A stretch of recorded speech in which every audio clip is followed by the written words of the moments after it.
Welcome back to Newstalgia. This week, I'll be talking about Resident Evil 4. This game originally came out on the GameCube, and while I never actually owned it on that system, I do have some fond memories of it. One of my friends owned the game when it first released, and I remember hanging out with him after school every day and taking turns playing the game. At the time, I wasn't a huge Resident Evil fan, but there was something about this game that really captivated me.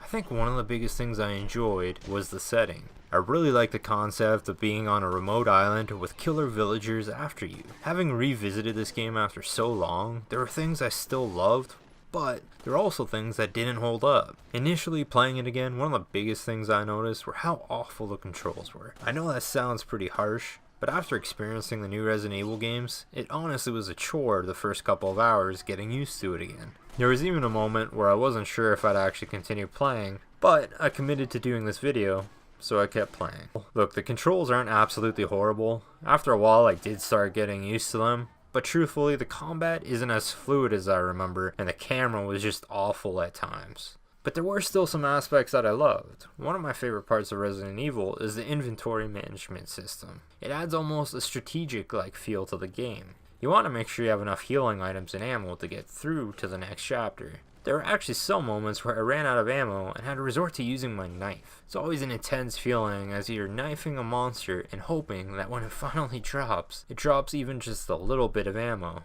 Another thing I was reminded of while playing this game was how the first half was my favorite part. I loved the atmosphere of the village and how creepy the villagers were. As you get to the later half of the game, it gets away from that, and it just doesn't have the same vibe as the first half. I think when this game first came out, what I enjoyed so much about it was how fresh it felt for the series. It almost felt like a reboot. Plus, a huge bonus was having Leon as the main character. Out of all the Resident Evil characters, he's always been one of my favorites. This guy's an absolute badass and has a charm to him as well. This game also features a new character to the series, the President's daughter, Ashley. I don't really have anything against her, at least for a character who turned a good portion of the game into essentially like a subquest you see in Skyrim, where I have to have someone follow you and protect them. She was an alright character, but I have to say that after experiencing characters like Ellie in The Last of Us, or like Elizabeth in BioShock Infinite, she just doesn't compare to them. Those characters not only helped drive the story, had incredible personalities, but also pulled their weight in the combat. With the exception of the odd few tips she throws out every now and then, she doesn't really help in combat. If anything, she gets in the way sometimes. I won't lie,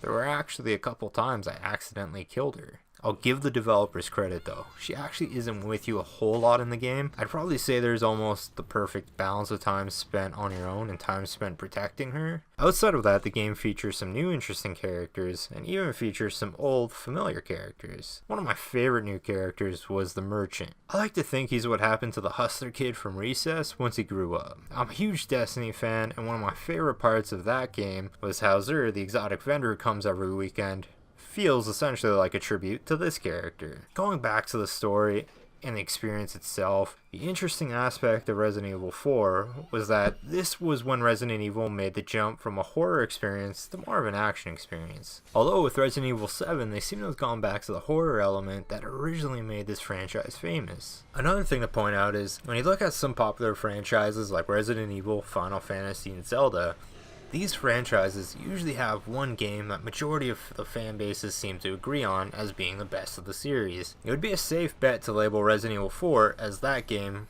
for the Resident Evil series, at least in my opinion. Usually when I talk to someone about the franchise, it's always the first one they bring up, and one people tend to be fond of the most.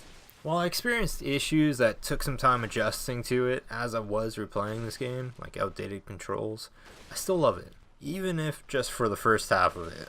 If you've never experienced this game before, there are actually a lot of different ways you can play it. You can get the remastered versions on PS3, PS4, Xbox 360, and Xbox One. Or, if you're a hardcore collector, you could try to track down the original GameCube version, the PS2 port, or the Wii remake. Resident Evil 4 is a great way to spend around 12 to 16 hours, even if it takes some time getting used to the controls. I highly recommend giving it a shot, or even revisiting it if you've played it before.